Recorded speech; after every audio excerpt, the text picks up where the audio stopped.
A'udzubillahiminash-shaytanir-rajim. Bismillahir-rahmanir-rahim. My dear students, Assalamu alaikum wa rahmatullahi wa barakatuh. I hope you are feeling better at home.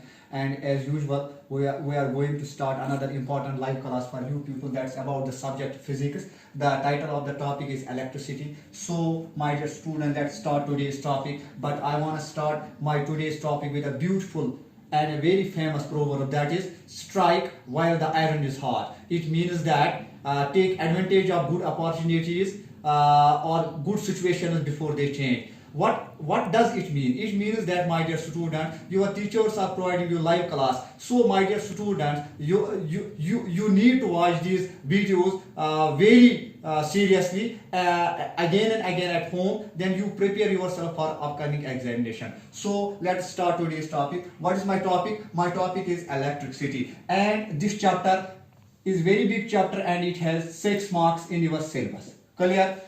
Electricity is also called as current electricity. Current electricity. You write down this with me. ORR. It is also called electric current. Electric current. Clear, my dear student? Now let us try to know in detail about electricity. Now the first question which I wanna ask you, who is the founder of electricity? You don't know, suppose, but I will tell you. You write down this. The founder of electricity. The founder of electricity is Benjamin Franklin. Benjamin Franklin. Clear? Benjamin Franklin is the first scientist in the history who is considered or who is referred as a founder of electricity. He was from in America. Clear? He was from America. Now let us try to know one more thing about electricity. Who is the father of electricity? You write down this point also. The father of electricity. The father of electricity is Michael Faraday. The father of electricity is Michael Faraday. He was from England. Clear? Now, without wasting time, let us try to know more about it.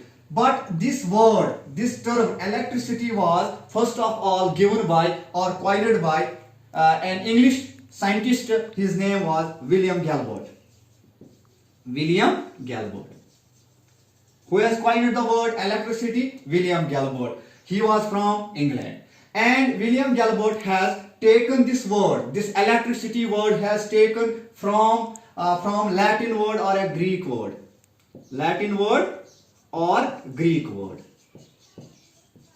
Greek word. That Greek word was, or Latin word was electricis. Electricis. Then slowly this word changes into English word, that is electricity. Electricity.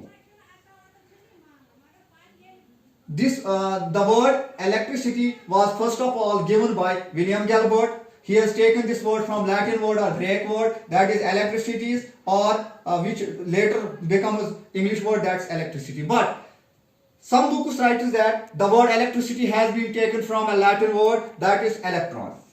That is electron. In Latin, electron means ember. In Latin, electron means ember. Now here is question arises, what is ember?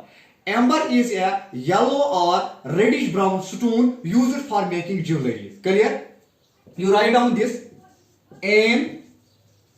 Ember is a yellow or reddish brown stone used for making jewelries.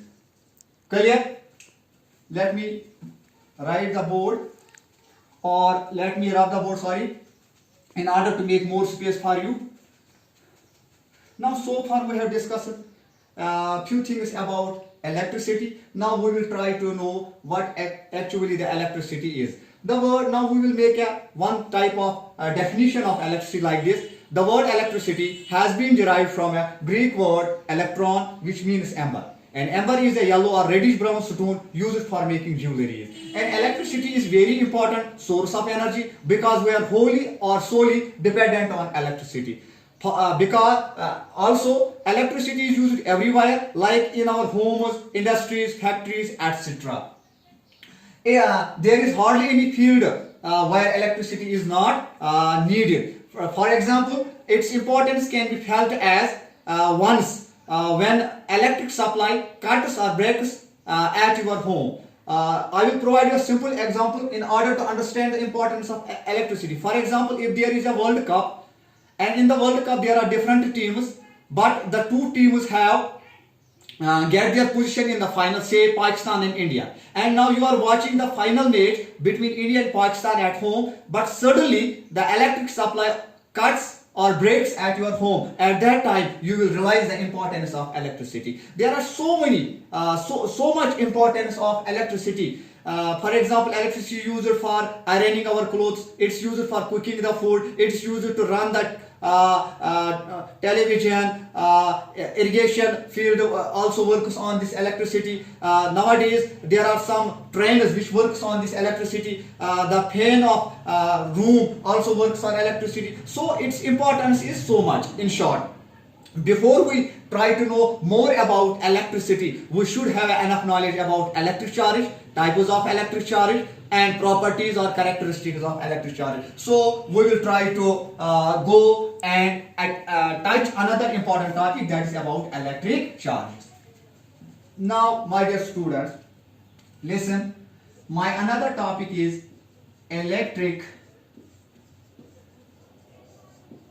charges, its types, its properties. This topic is very important.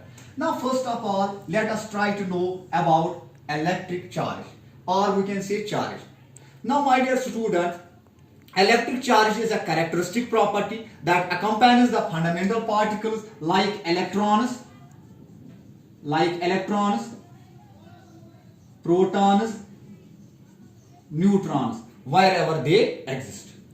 You write down this first. Electric charge is a characteristic property that accompanies the fundamental particles like electrons, protons and neutrons wherever they exist. In other words, the property associated with objects due to which they show electrical or magnetic phenomena, also called electric charge. There is one more definition of electric charge, that is the additional property of electrons, which gives rise to the electric force between two electrons, also called electric charge. Actually, electric charge is the physical property of an object or a substance. Clear? Now here are fundamental particles. We have discussed this topic in detail, but here I want to recap few important things about these particles. Fundamental particles are elementary particles like electrons, protons and neutrons. First particle is electron. As per electron is concerned, it was first of all discovered by J.J. Thomson. J.J. Thomson in 1897 year. You write down this, my dear student. Electron was discovered by the famous chemist or physicist. His name was J.J. Thomson in the year 1897. This electron has negative charge. This electron has negative charge and its mathematical value is equal to minus times of 1.6 into 10 raised power minus 19 coulomb. Clear? Now the mass of electron is equal to 9.1 into 10 raised power minus 31 kg. Clear? Here is the term JJ. J means Jobson, J means John. It's a full form of J.J. Thomson. J means Jobson, J means John Thomson. This electron is always revolving around the nucleus. You know that atom is made up of electrons, protons and neutrons. Proton and neutron is inside the nucleus, whereas electron is always revolving around it. Now in short, we will remember that. We have to remember this thing. Electron has negative charge, that's equal to this. Now there is another important fundamental particle, that is proton. Proton was discovered by another famous physicist, his name was, or chemist, his name was Goldenstein. He belongs to England. This also belongs to England. in the year 1920 year. Clear?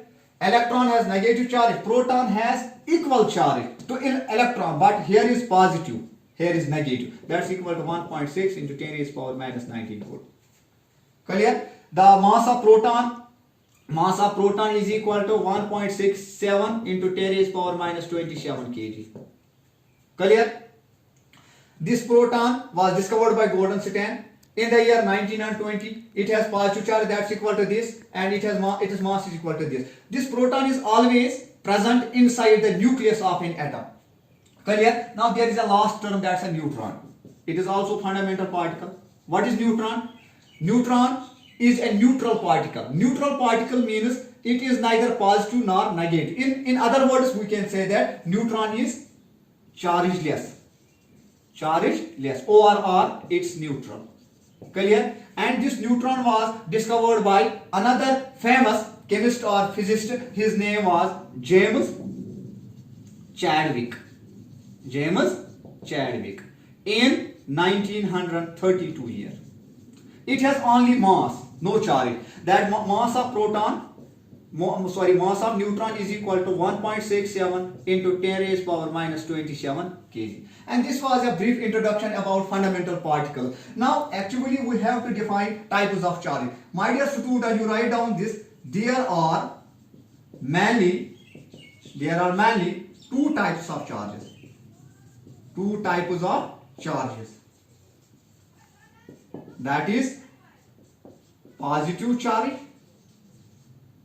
second negative charge. Let me add here one important point about these 2 points. There is no third kind of charge in the world. Actually, there is a fundamental property of charge is that there are two types of charge, positive charge and negative. There is no third kind of charge. In other words, we can say that the third variety of charge does not exist in this world. Now, there was a famous French chemist. His name was Charles Francois Dufray. He was the first scientist in the history who said that there are two types of charge, but he could not name them. In other words, Charles Francois Dufray was the first scientist in the world who said there are two types of charge, but he was incapable to name these two charges. Then there emerged a famous scientist. His name was Benjamin Franklin. He was the first scientist in the history who gave the name of these two charges, positive charge and negative charge. Now let us try to know about what is positive charge. You write down this. The charge carried by proton. The charge carried by proton is called positive charge. In other words, when some substances are in other words, we can say like this: when we rub two or more than two objects with each other, there is a loss of some electrons in one object to another object. In this way, we acquire there a charge that is positive charge.